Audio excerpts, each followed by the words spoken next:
Who could have guessed that country would be at this sort of level in 2024? Country music is back and bigger than it's ever been, and really I don't see an end in sight. With all sorts of breakout artists like Jelly Roll, Morgan Wallen, Zach Bryan, and countless others, the Nashville scene is potentially the hottest it's ever been right now. And it seems like in response to this, we're seeing a whole bunch of mainstream musicians, whether it be hip-hop or pop or from all ends, trying to sort of ride the wave or adjust with seemingly various levels of sincerity. People like Post Malone, who seem to have had a lifelong love for this genre as well as many others. And it just seems like the timing is sort of matching up perfectly for him, that he's able to comfortably make his transition to country, even though it's nothing like he's ever done before. He's been getting in drama his whole career about the fact that he started out in hip hop and has kind of been slowly changing over from genre to genre. I'm very far from a Post Malone hater, but I definitely can understand the skepticism around it. I remember there was a lot of drama what he said in an interview a little while ago about how if you want real emotion in music, you have to look elsewhere besides hip hop. And he's since reclarified what he meant with those statements. And it was definitely not meant in any sort of disrespectful way for the genre that put him on. There's great hip hop songs where they talk about life and they really spit that real shit. But right now, there's not a lot of people talking about shit. So, like whenever I want to cry, whenever I want to sit down and I'll just cry, I'll listen to some like Bob Dylan. I recently saw Jelly Roll defending Post and his love for country. Post Malone knows more about country music than, I'd say, 7 artists that have had 10 number ones in this time.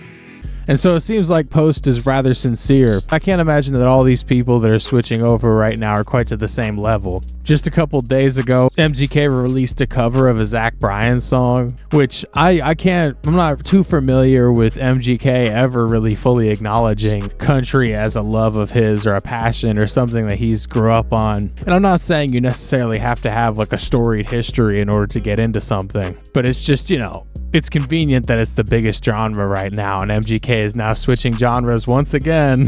I don't think it's too crazy to say that MGK is probably just riding yet another wave. And rappers doing country or country rap, if you will, has been a thing for a while. People like Yellow Wolf being primarily hip-hop based, but also having a large southern influence in his music. And then, of course, a couple of years ago, we had stuff like Old Town Road that went off so dramatically well. There was like stuff like Colt 45 way back in the day. Like, there's always been interlacing of this kind of vibe. One person who was definitely an early adopter of this new wave and was definitely one of the more successful takes on it was Lil Durk when he made his song with Morgan Wallen 3 years ago, Broadway Girls, which has like over 100 million views on YouTube, was streamed very well. Kevin Gates has put his hand in making country music. He had a feature on one. And then within like the past year or two, it's just kind of blown up, this like crossing of the genres. Shabuzi with his song Tipsy being a massive hit. I hear that everywhere. And it's a really phenomenal song. An interpolation of the Jaquan song Tipsy from 2004. And I think it's a perfect example of how you can mesh these two genres together and make it feel super genuine. It's definitely not the first time we've seen this kind of meshing of country and rap. My initial thought, at least, and I think the general public's initial thought, are that country and hip-hop are kind of like two exact opposites of each other. I know growing up I've been told by somebody before, back when country wasn't necessarily in the greatest of lights, I've heard the sentiment that country is like hip-hop but for racist people. But it's ironic, if you actually do the research and get informed about it, there is a lot to suggest. Everything we know about modern country actually has a strong influence from African American genres. For example, there was this genre very popular back in the day known as bluegrass, had very strong emphasis on string instruments, something like the banjo. And little known fact, the banjo actually originated in Africa. It was something that was brought over in the 1600s. A lot of bluegrass stems from really serious and dark topics. Like a lot of great art, it comes from struggle, strife, and oppression. A lot of the rhythm-based songwriting and music that ended up in bluegrass came from secret chants and secret codes that slaves would have. A lot of times they would use these chants as like secret messages to get the word across without it being so obvious or blatant. And I'm not going to get too into the weeds about all this, But the way that it seeped through into mainstream culture in the 1900s was through minstrel shows, which is a whole dark rabbit hole if you want to go down. Just look up the Wikipedia for minstrel shows and you'll learn a whole lot about American history. Around this time, people of color were not allowed to participate in live performances, but minstrel shows were like the beginning of theater. And people of color, they were not allowed to perform at these venues or at these shows. And so this was kind of the origination of blackface.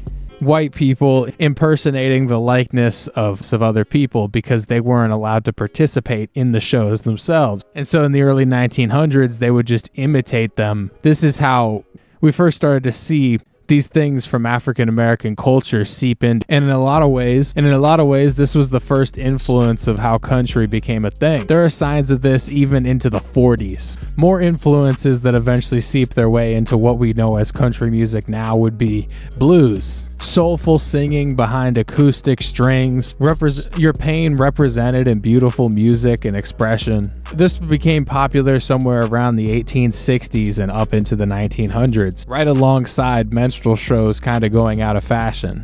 Like many other genres that made it into our mainstream, the history is coded with people that never fully got the credit for originating the genre or their influence in the pieces. And so while at first thought you may think country is a predominantly white genre, that couldn't be further from the truth. So now with this newfound perspective, it's really no mystery why country has been able to weave its way into the mainstream genres that we know today and seem to perfectly intertwine with everything that we associate with pop or hip hop.